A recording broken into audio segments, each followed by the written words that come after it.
Hello everyone, Camilla here from Decodable Readers Australia. Today we're going to talk about the power of dictation. Firstly, we're going to find out what dictation is, why it's such a great tool to use in your classroom practice, and finally some steps to take when implementing the activity of dictation. So first of all, let's find out what dictation actually is. Dictation is the process where the educator orally communicates a sentence and students record it.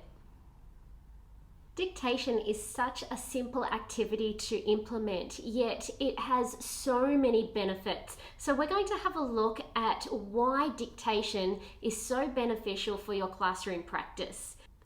Firstly, dictation offers the process of transferring what has been taught to the context of sentence writing.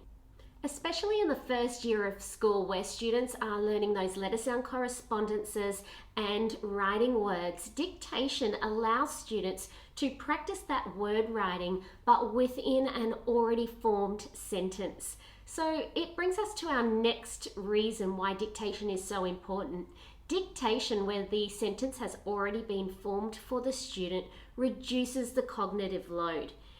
As we know, the general writing process is quite complex. Students need to generate ideas, they need to think about their word choices, their sentence structure, their grammar, their punctuation, their spelling. There is so much that goes on cognitively when writing. What dictation actually allows students to do is take away some of those components that are already done for them and put more of that cognitive load on the areas like the spelling, like the punctuation, the spaces or the conventions of writing, so the spaces between words. And this is a really good tool when students first begin learning how to write sentences. So dictation actually reduces the cognitive load and allows students to focus on those key components. All right, our next one. Dictation is the bridge between the writing of words or word lists to creative writing. We know that when students first begin the learning process, they start at word level, being able to blend and segment words at that letter sound correspondence knowledge. That's the first start, and that's where they can start to write words.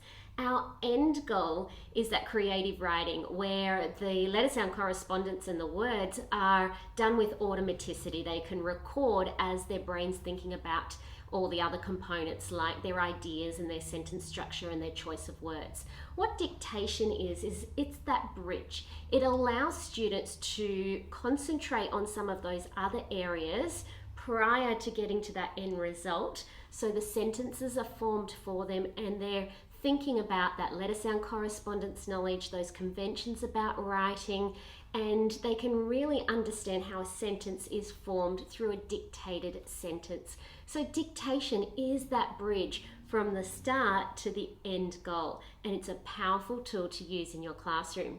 But there are some other benefits, so let's have a look. Dictation encourages self-monitoring.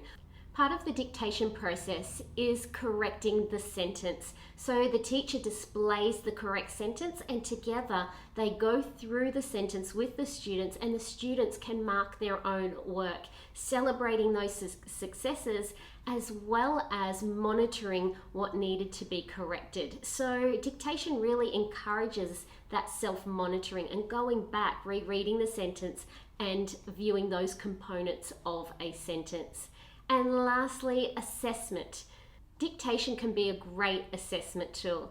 As a classroom teacher, I would use dictation as an assessment tool. So rather than those weekly spelling lists and testing at word level, I like to use those words with the focus sound in a sentence. And that really allows me as an educator to see the application of word level, but within that sentence level. So let's have a look at the key considerations that educators need to take in prior to implementing dictation in their classroom.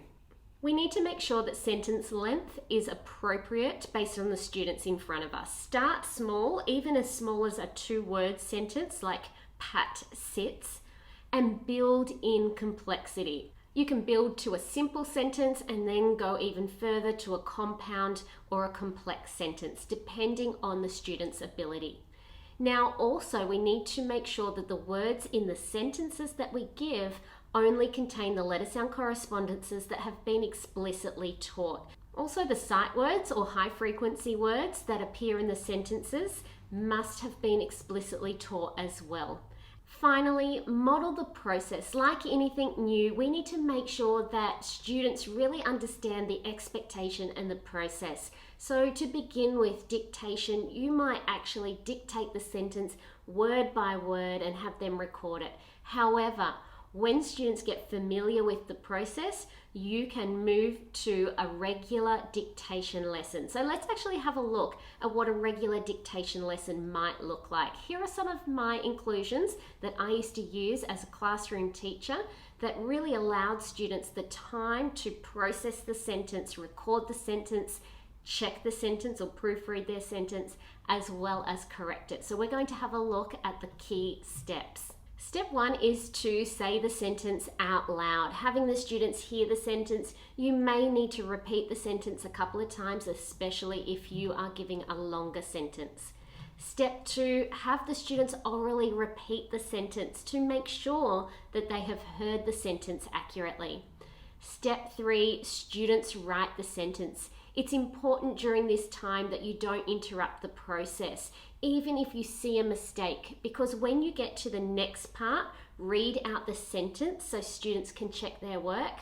During that checking process, hopefully they can then self-correct. So it's important during that recording time that you don't assist if you see an error. We really want students to read back and find their errors. And finally, step 5, check and correct the sentence together. It is so important to have that sentence available visually so that students can see the exemplar practice as well as their work and mark each component. You might start off with the capital letter at the very start of the sentence and give a little tick. Now, teachers can do this in multiple ways. The way that I used to like to do it is I used to put a little tick everywhere that we got something right. Now, if we got something wrong, I would allow the students to change it, but they wouldn't be able to tick it. So then we count up their ticks, no crosses at all. So we would put a tick for a capital letter. We would put ticks for a word that has been sounded out and recorded correctly. We would put a tick for our spaces between our words, and we'd also put a tick for a full stop at the end of our sentence. And it's a really important process and step for students to do their own correcting. Now, too often we see the collection of books where teachers tick, tick, tick, hand back the book, but students don't get to either review their work or even know what feedback needed to be given to improve their work. So dictation can really help in that self-correction and self-monitoring process. So there you have it, the power of dictation, and such a powerful tool that you can use in your classroom. Now, in our Sounds of Reading toolkits, we have our handbooks, and the very last activity in our handbook is dictation. The step-by-step process is outlined in the handbook, and then we have all the sentences created for you based on the letter sound correspondences for each level. So this is level 2. We have the sentences that could be used for dictation of our level 2 sounds. Now, the other thing to consider is your different groupings. If you've got students just embarking on those level 2 and need a simple sentence, we have our beginner dictation sentences. We also have our advanced dictation sentences. So potentially you could split your class up into different groups based on their letter sound correspondence knowledge, as well as their working memory understanding based on beginner or advanced levels of sentence structure. Now, also, one of the great tools that you can use are decodable readers. You could open up any page and use a sentence from a decodable reader as your sentence for dictation, because we know that when students are exposed to decodable readers, then those sentences can be used as a dictation tool as well.